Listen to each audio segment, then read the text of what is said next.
For over 40 days, thousands of people have poured out in the streets calling for change. For over 40 days, a small number of people have hijacked those calls for social justice and used the cover of peaceful protests to burn and loot our city. It's enough. Over 500,000 people call this city home. All of Portland deserves safety, security, and nonviolent platform to speak their minds. I have no confidence that City Council will stand up for all of Portland. I have no confidence that the city will stop the rioting and the looting and protect the safety and livelihood of Portlanders. I have no confidence that the City Council will guide the Portland Police Bureau forward in a new era of policing that prioritizes safety, equity, reform, and police funding. I have no confidence that City Council respects and supports its rank and file officers who work tirelessly to better our community. I have no confidence that City Council wants to be part of a solution that closes the divide between police and our communities. If City Council won't stand up for Portland, we will. The PPA will be pushing 2 initiatives forward that are focused on community safety, policing, police funding and reform, and internal and external racial equity. First, Pastor Reverend Matt Hennessy and I will be holding standing quarterly roundtables that bring together police in our community. We will be inviting members of the faith community, local community members, local law enforcement executives, local law enforcement officers, and local and state elected officials. We want change. We want healing. To get there, we must continue to engage with each other. We must continue to have difficult conversations. Second, the PPA has announced an 8-part reform platform based on reasonable and constructive efforts to improve policing services for all of Portland. In my 29-year career, I have evolved daily as a person and as a police officer. Every day, the Portland Police Bureau has grown and improved as an organization. Now it is time to continue growing, improving, and evolving. Defunding police in our city will not improve or reform the police. To achieve these goals, we must invest in our police bureau. Together, we can make a difference. Together, we can improve. Together, we can heal. The Portland Police Association and its members will stand up for Portland. Any questions yet? The 8-point plan, so you support body cameras and federal funding for body cameras? Yes, it's part of our 8-point plan. I've been a strong advocate for body cameras. I believe that it will build more trust in the community. It's an accountability measure that we need and we must have. I know Senator Lou Frederick, as well as Representative Janelle Bynum down in the state legislature, have asked those questions, and I believe our advocates also for body cams on Portland police officers and all police officers in the state. What do you mean by fair discipline? I don't see any details on the website. Excuse me? Fair discipline, what do you mean? Could you elaborate? I think the systems that we have right now can be better, can be strengthened in different ways. And what I don't want to do is stand and dictate what should happen. I think this is a conversation between the stakeholders that I talked about in the community, in the faith community, in law enforcement, as well as elected officials. How would funding boost fair discipline? Well, I think you can't have reform without funding. When you defund the police, you defund our ability to have resources that we need to have to use for those such things as reform. Whether it be the disciplinary system, whether it be funding for community policing, whether it be funding for accountability measures like body cams. You mentioned that you don't believe in the council to protect Portland. What do you think the city should be doing to safeguard the city? I think that the crime that's going on right now with the rioting and the looting and the burning, number one, city council needs to condemn that. Wholeheartedly, unilaterally together condemn that. And not only condemn that, but ask for and make sure they follow up on the fact that the DA's office are prosecuting people who are doing these crimes, committing these crimes on a daily basis, and supporting the police bureau leadership and the decisions they make in dealing with rioters and dealing with the people who are out there burning and assaulting people and looting. And also support the officers of the Portland Police Bureau who are on the front lines out there every day, trying to disengage, trying to de-escalate situations that they've been involved with for the last 30 to 40 days. When you say that the city should be engaging with prosecutors to make sure cases are prosecuted, what have you seen so far in terms of prosecution of these cases?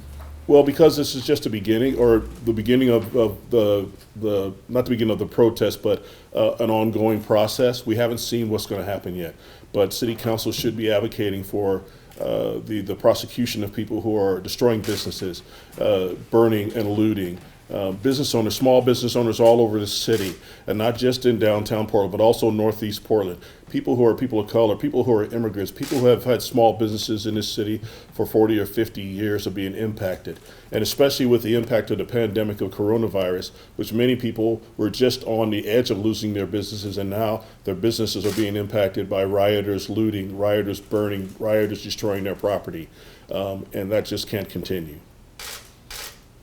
Do you intend to take anything to the ballot to get funding? I'm not sure where you're gonna get money out No, of this is something that City Council can do. This is what I mean, part of City Council standing up for Portlanders. This is part of what City Council can do. They have what they call an October bump, where they look at budget again and they can add to the budget. They can add money to the budget to be able to pay for some of these reforms, to finance some of these reforms that we're talking about. We're talking about body cameras. We're talking about other accountability measures that can be implemented in a short period of time. Can you talk about vacancies in the police bureau and upcoming retirements and how that's going to impact the bureau? Well, obviously, that's going to have a huge impact because in August we have a number of people that are going to retire. Right now, although they're looking at about 40 to 50 retirements in the month of August. We also have January will be another month that there will be several retirees, including myself, and so we're looking at maybe in the next 6 months close to 100 retirees.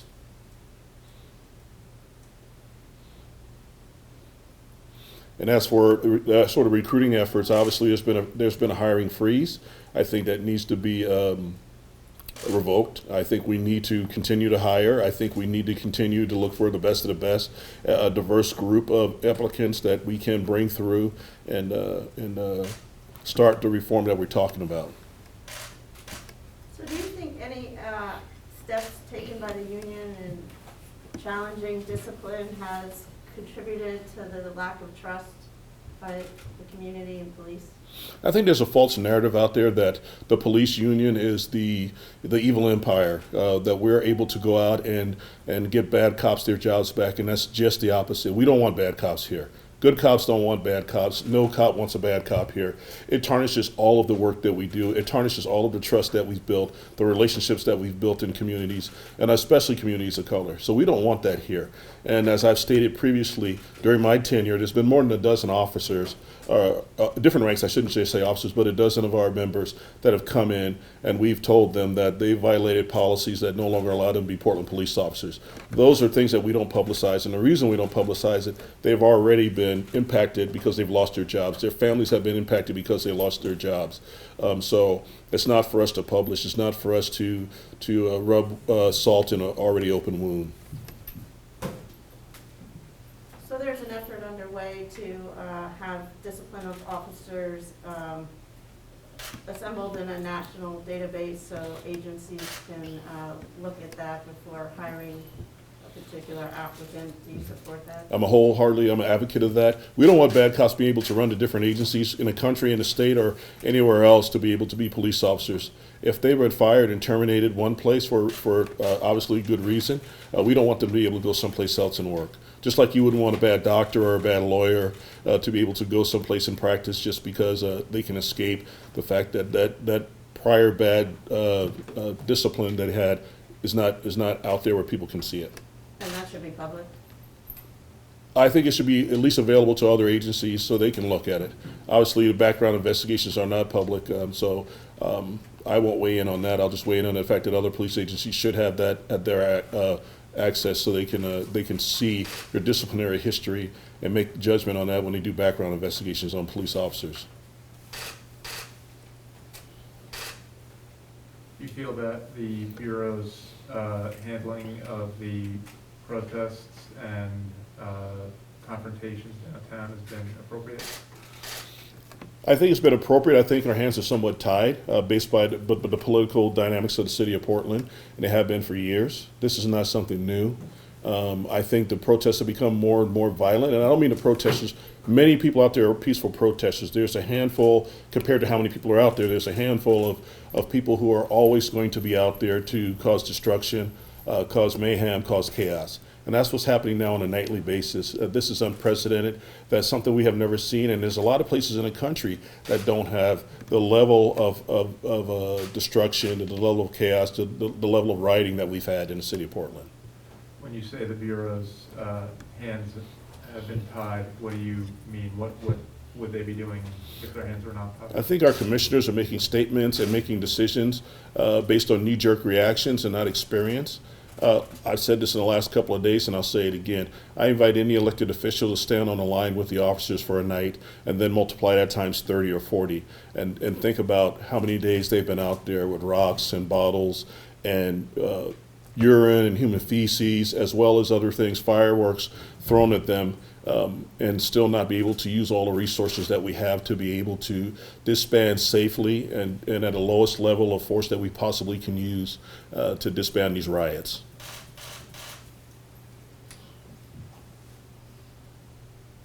So on the first night, or the first weekend, or the end of May, there were no court restrictions on police regarding use of tear gas or other less lethal, yet, there are people running throughout downtown and smashing windows of businesses and stealing merchandise. Why wouldn't the police be able to move in and try to stop that? And I can only speculate. I was not in the command post those nights that those were happening. But I can tell you that it has to do with the political dynamics, as I said earlier, of our city, that they know that there are certain constraints that they have based on what is the expectation of City Hall.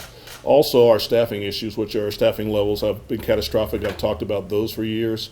We're outnumbered, and we have to decide how we respond to the numbers and the numbers of people that were out, especially those first few nights when there were thousands of people out, and thousands of people were caught in the melee of the handful. Again, I said handful in conjunction with how many people were out there that were rioting. You have to think of the safety of the peaceful protesters and how you would address everybody else in the crowd that are just caught in the middle of the fray. When you say the political dynamics, are you saying City Hall is calling the shots? No, not at all. But I'm saying there's an expectation from City Hall that weighs heavily on the command staff of the Police Bureau. And I say we've had 4 chiefs in less than 4 years of our mayor's tenure. I think that bodes obviously well to the fact that we don't have a chief yet that has a familiarity with sitting in the chief's office and being able to make decisions comfortably without the concern of what City Hall will say or think. And we've seen the knee-jerk reactions through City Hall. I will have to say that Mayor Wheeler has started to speak up about the violence and condemn it, but it's been sporadic and spotty, and it needs to be a consistent message not only from Mayor Wheeler but from the whole City Council. The question I've heard a lot is why is tear gas being used on large groups of people in response to the actions of a few? Why aren't your members going in to arrest those individuals? And I think there's several prongs to that. I think the first prong is when prior to any tear gas being used, prior to any force being used, prior to any even moving people being used, there's several warnings given out over several minutes. So it gives plenty of time for the peaceful protesters to be able to leave the area, to be able to disband, to be able to go where it's safe. I have seen some of the protests, not everyone, but I've seen some of them where that has happened. The information is out, the peaceful protesters disband and leave as soon as possible, and you just have for the most part, you just have the people who want to riot, the people who want to burn things, the people who want to loot, the people who want to throw things at the police officers, as well as hurting peaceful protesters. What hasn't been publicized and what hasn't been talked about a lot is the injury to peaceful protesters who have been out there, who have been hit with rocks and bottles and biohazards such as human urine and feces, as well as police officers. We're incurring injuries every night. We have officers getting hurt every night. We have some officers that right now are out for days in a row because they've been injured. They've been hit by objects that have hurt them. They're hitting the helmet with bricks and frozen water in bottles. They've been hit by all types of objects for nights and nights and nights in a row. And so nobody talks about those injuries at all. Have you been compiling a list of those? We have not been compiling a list of those because of a lot of that is HIPAA information. So we don't compile that information, and we would have to get it from the police bureau, and obviously that's protected information. There was a reference in court documents that there have been complaints about officers' working conditions. Have you filed out? Well, the working conditions, obviously, we're talking about hours and hours, anywhere from 12 to 20 hours of working. The first probably 20 days or so without a day off. All days off were canceled, all hands on deck. And we're not just talking about people that were just assigned to the protest. We're talking about people that are taking calls for service too, officers that are out there still taking calls for service. Our response times have been woefully slow, understandably, and we're now relegated to several only priority type calls. So it is put a hamper on everything we do in the whole city. Portlanders are not as safe as they should be. They're not getting the service they should get, and it's all because our staffing issues, but not only our staffing issues, the support from City Council has not come to be able to allow us to act as swiftly and appropriately as we need to some of these riots, to be able to disband them earlier before they become almost out of control. So have you filed formal complaints, or in what regard? Well, this first step for us is to vote of no confidence to City Council. That's our first step. There will be other things that will be in the works and that will be coming in the next few days.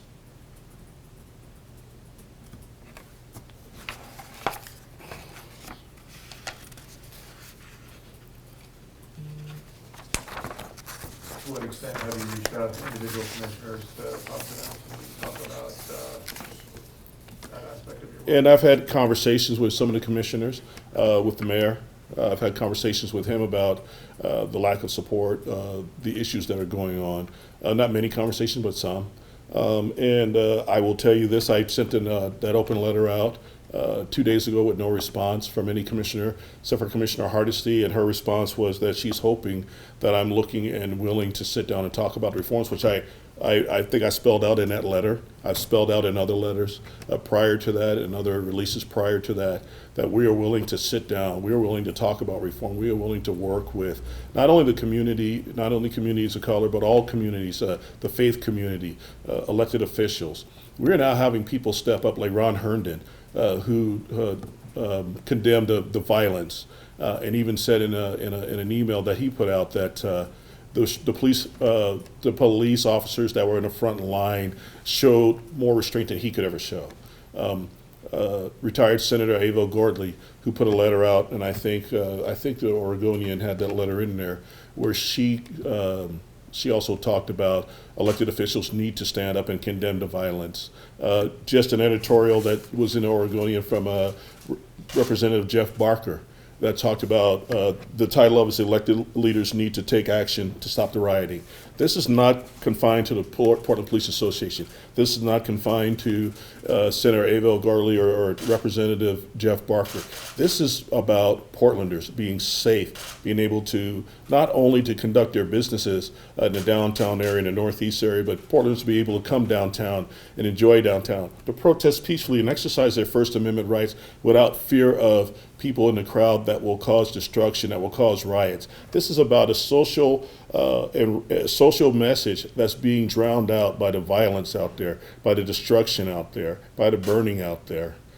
This message is being drowned out, and it's a message that's important. This is a message about social justice and racial equity that we need to have those conversations about, a message that can transcend the history of this country like it's never been transcended before. and its message is being drowned out, and at least in the city of Portland, I can't speak for every city in the United States, but at least in the city of Portland, drowned out by the negative attitudes and the criminal activity that's going on out there. Part of that social justice, racial equity message is a call for outside independent oversight of an overview of police shootings. Would you support that? And I think part of that is right now the system we have, which is a system that very few agencies nationwide use, which is every officer involved shooting goes through a grand jury process. The grand jury is made up of community members. If we take it out of the community members' hands, then what are we doing? We're leaving it to a political faction to be able to investigate those and to weigh in on those. Right now, the process that we have right now with community members being able to weigh in on a grand jury on officer-involved shootings with all the evidence, I think it's the best possible scenario we can have. There've been a lot of allegations and accusations of excessive force, unnecessary force by your members. Do you feel that any of those are legitimate, and do you think that your officers are acting as well as they could be? So are you talking about in a protest or just in general? Yeah, in response to the protest. As a response to the protest, obviously those are investigations that will go on. So I don't have any particular ones that I've heard, but I'm sure that when the complaints are filed, if they're filed, that the investigations will be ongoing investigations. But I will tell you this: this is why I call for body cams. This is why I believe that if we had body cams, I'm not saying it's the end all to be all, but it's a huge accountability measure. It's a huge way to gain community trust, because every incident that we're seeing nationwide is somehow captured on video, either somebody's phone camera or sometimes it's body cams or dash cams from police cars. So I think it's important for us to use every opportunity that we can have to have an accountability measure, especially one that's a best practice by law enforcement nationwide that we don't have in the city of Portland. So on one hand, we say we want reform, we want new things, we want accountability measures. But on the other hand, we don't have an accountability measure that almost every police agency in the country is using. And especially in the state of Oregon, there are smaller agencies than us that are using body cams on a daily basis that we are not using. Now, that's been talked about for years here, but and then the funding was taken out this year. I mean, I haven't heard the union speak out that intensely in support of it over the past few years. And I have. I've spoken out to city council, I've spoken out to the mayor, I've talked to legislative bodies about body cams and the importance of body cams. But again, it's obviously the city council thinks that they have other projects that they want to work on, other funds they want to use those projects for, and I think it's very important. They talk about accountability measures, to use one that is one of the best practices nationwide to use for everyone in law enforcement. How has these last 40-plus days, how has it affected the your members involved in crowd control? How has it affected their sense of connection to the community versus alienation? Our members are out there on the front lines every day because their support, the First Amendment right of community members to speak, to ask for reform, to talk about social justice, to talk about racial inequities. So they're out there to make sure that people are able to do that safely and effectively, and they support that. We support that. Whether we agree or disagree with somebody's message, we still support it. We support the fact that they have that right to have that message. What we don't support is what we're seeing from the rioters. What we don't support is what we're seeing: businesses being destroyed, people being injured. What we don't support is the fact that people are getting away with criminal activity. When you go up to a police precinct full of people in there, police officers and civilians, and you put dumpsters up against the doors and set fires, that's a Class A felony. That's an arson 1. When you go to the Justice Center and you try to set it on fire with several hundred inmates as well as several dozen corrections officers in the building, and you try to set it on fire, that's a Class A felony, arson 1. When you're throwing rocks and bottles at people and you're trying to injure them and you're trying to hurt them, those are all crimes. They need to be prosecuted, they need to be convicted, and they need to know that there are consequences to their actions. And that's just not happening. And the first step to that is the condemnation by our city council of the rioting, of the looting, of the destruction, of the crimes that are being committed.